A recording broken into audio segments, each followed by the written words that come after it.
She says she is a victim, but also a survivor. We're going to speak to Rose in just a moment, but first, her story.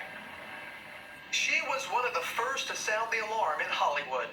For Weinstein, it has been a swift and severe fall from grace. The new fallout from the Harvey Weinstein scandal. In a role she thought she'd never find herself in, Rose McGowoman leading the charge against movie mogul Harvey Weinstein. I've been silenced for 20 years. I have been slut-shamed. I have been harassed. I've been maligned. And you know what? I'm just like you. McGowan accusing the once powerful producer of sexual assault in 1997, saying her life was hijacked.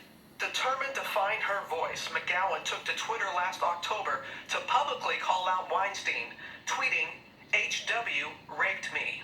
Her series of tweets helping empower almost 100 other women to come forward about Weinstein's behavior, igniting a movement. #RoseArmy. McGowan also putting all of Hollywood on notice for anyone who may have known about or enabled Weinstein's behavior. Overnight, Weinstein's rep releasing a statement reading, "Mr. Weinstein denies Rose McGowan's allegations of non-consensual sexual contact, and it is erroneous and irresponsible to conflate claims of inappropriate behavior and consensual sexual conduct later regretted with an untrue claim of rape." I'm not answering any questions, all right? Just A star on the rise, McGowan playing strong female characters in Scream. Even if help's coming, it's not going to be till daybreak. And Phantoms with Ben Affleck, both films produced by Weinstein. These films and others forced her to promote movies with the man she despised most. In her new book, Brave, she vividly describes the experience of having to work with him. Quote, "I had to do press events with the monster and see photos of us together, his big fat paw pulling me into his body. Smiling and laughing on the outside, tortured," she says, by Weinstein, who she calls the monster on the inside. Quote, "I do not like the monster's name. I refuse to have his name in my book." And we're here now with Rose McGowan, the author of Brave.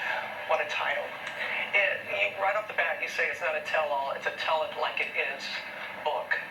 Twitter, did you have any idea that that series of tweets would help in leading with this movement? Why women don't report? Well, I put that out there as a clarion call. Come on, it's time, journalists. Let's go. It was like I said everything but the name, so draw your conclusions, but even still, the media would not report on it, and I knew they wouldn't, because they had failed for so many years. You won't even use his name. It's an ugly name, I think we all know that. Book. You go into great detail in the book talking about 1997, Sundance Film Festival. Walking into that hotel, what was going through your mind? Well, that morning, I turned to the camera on my way in. There was a camera following me, MTV, a camera crew, a day in the life of Rose McGowan. So that did turn out to be a day in the life of Rose McGowan.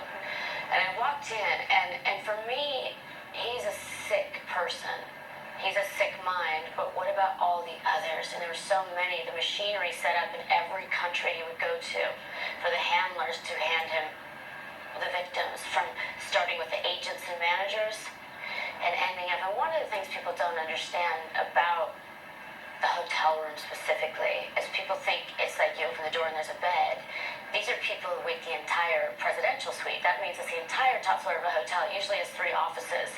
So and it was not unusual. I've auditioned in many hotel rooms. The director comes and sits, and that's how it goes.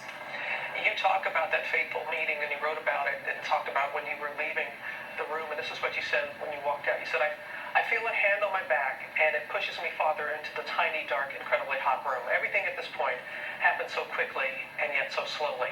I'm confused as to why I'm in this room. And then you go on to say, Rose, it all happened so fast. My clothes are getting peeled off me, and it only gets worse.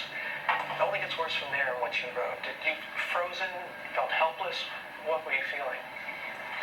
A lot of victims and survivors will say they detach, and you really do. You float up above your body because you're trying to figure out.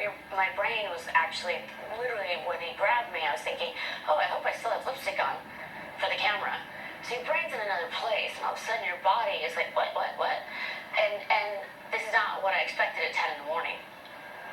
And my then manager got a job with him for 7 years after that. You do the math. You do talk about all the people around him and in Hollywood and enablers and that. And something about when you left there, okay, this happens to you, that fateful meeting as you put it. You still have events to do. Your co-star is Ben Affleck, and you wrote about this in the book. You had to go to an event with him after. Did you say anything to him? Did he say anything? Ben Affleck? I looked at him and I must have had tears in my eyes because I remember shaking, and I said I just came from a meeting with him. I said his name, and he goes, "That's when he said, God damn it, I told him to stop doing that."